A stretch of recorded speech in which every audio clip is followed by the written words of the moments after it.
So reports are breaking out of Italy that Zirkzee has an agreement with Juventus. And Italian media have been going on about Zirkzee to Juve for a while. A lot of them jumping the gun saying a deal is close, but those sources haven't always been the most reliable. Now there is a source that's come out saying that a deal and agreement has sort of been reached, and this is more reliable than the previous sources, but surely it must be some kind of BS because I feel like Ruben Amorim's going to keep Zirkzee to the summer.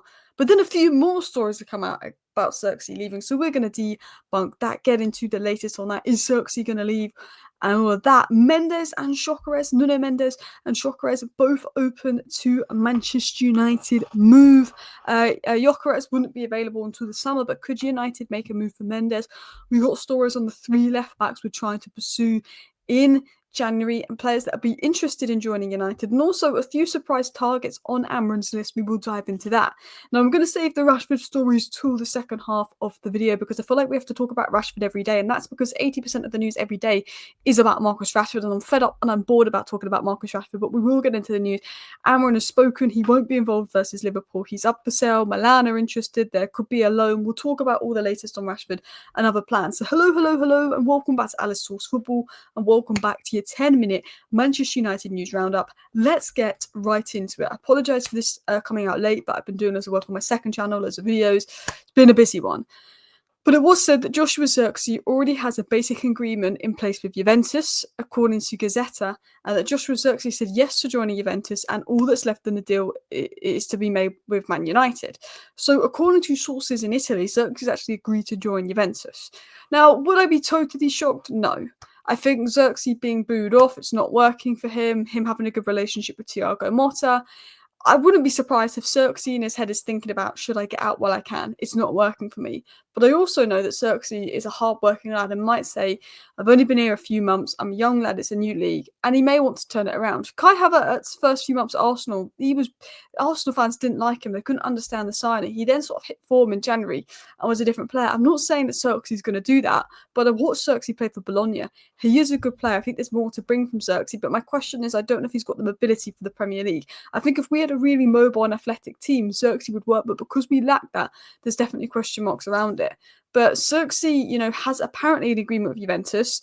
I'm skeptical about that because there's no Romano, there's no Ornstein, there's no Whitwell saying that. So until a source that I trust says that, I'm not going to agree with that. But lots of reports are coming out of Italy basically saying that Zirkzee wants Juventus move. There's talks going on. Zirkzee's agreed on his side, but Amorim himself might not agree to this. Man United might not agree to this, but apparently Zirkzee's ready for this. These are the same sources that kept saying that Tonali was unhappy at Newcastle for the last year, just for us to know that Tonali was happy. And it's because a player who does well in Italy leaves for the Premier League, then all of a sudden Italian media get, a bit of jealousy that they've left Italian clubs for the Premier League, because I think the Italian League is probably the most competitive and interesting to watch right now, but the Premier League is the superior league because it's like Bournemouth that are bloody good. Do you know what I mean? So, there's a lot of fake reports, I think, from Italian media always trying to get the English clicks and all of that as well. Apparently he said yes to joining Juventus, and all that's left is a deal to be made with United, and talks continued yesterday. Look, Ineos hide things from the media, Ineos keep things very quiet, but I feel like we would have had an inkling if Zirkzee was leaving. But look, maybe tomorrow we get some news and my stance on this changes, but I think Zirkzee will be here till the summer.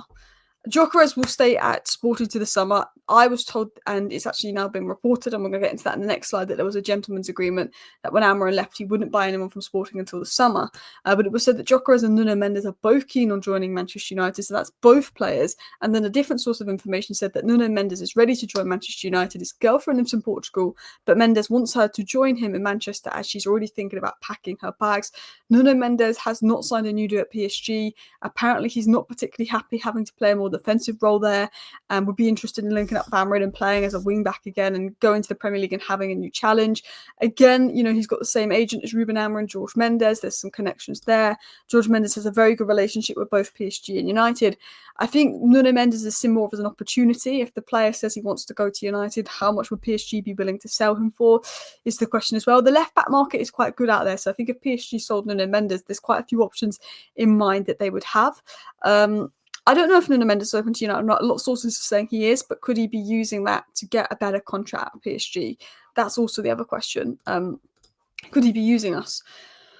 So who else is on Amorim's wish list? According to Simon Malik, it was said that Manchester United will not sign Zirkzee AGREEMENT this month due to a promise Amorim made when leaving Sporting. Amorim assured he wouldn't raid his former club in the January window to ease his move to Old Trafford in November. And I got told this information months ago. It's only, well, not months ago, like last month when he signed.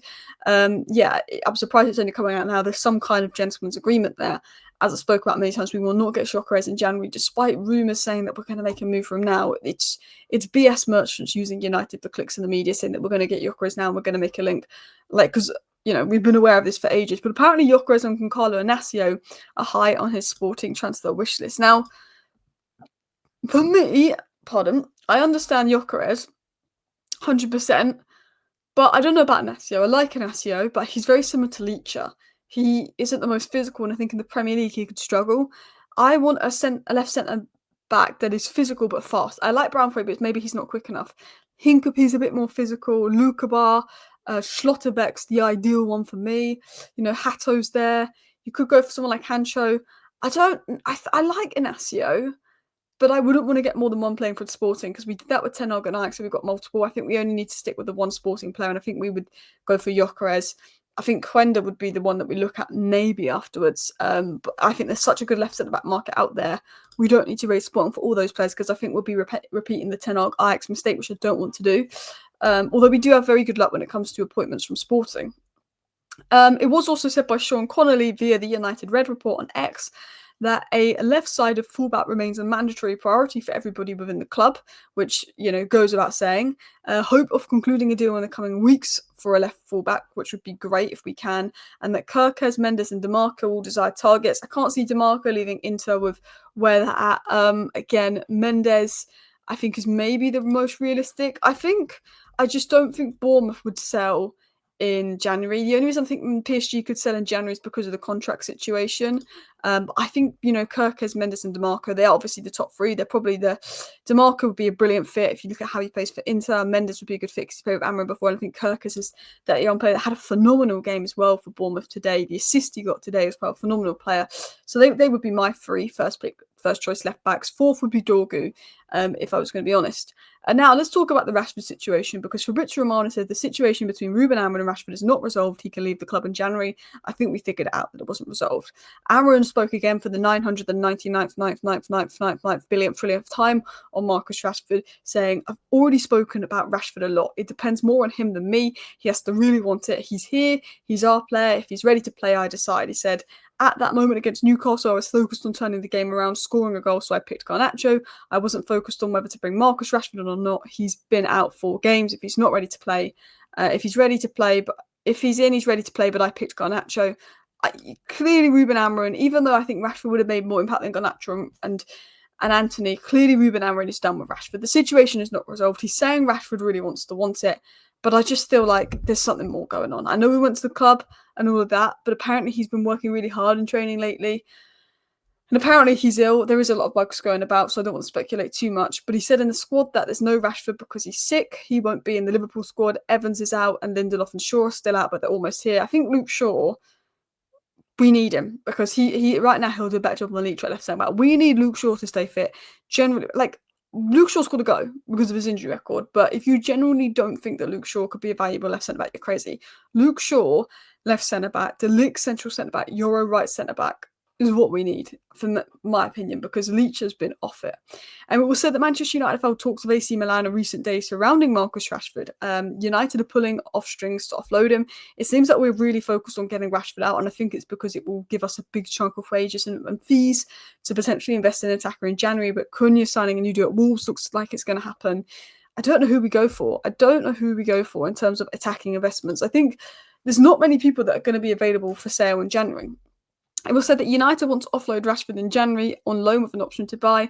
I don't see the point of putting him on loan unless there's an obligation to buy. I don't, because when Mason Mounts, I know that stuff's gone down with Rashford and Amorim, and if Amorim wants him gone, we have to back Amorim and do that. But what I'm saying is, if when Mason Mount's out for ages, Garnacho's been a shadow of himself this season. Højlund's been poor. Zirkzee's been poor. Mount is out till March. Anthony looks better at wing back than in the front three. Ahmad's the only one that you can give it to in the front three. We sort of kind of need Rashford unless we're going to bring in someone else. So I if we can sell Rashford permanently, do that, because that's what Amorim wants. But I don't want to do any loans unless we can actually go out there because of the loan and get someone in to replace him. We can't let Rashford go without replacing him when we're not scoring goals. He's our top scorer in the Premier League despite so little minutes. I really don't think we should. Anyway, let me know your thoughts down below. Thank you for watching. Bye.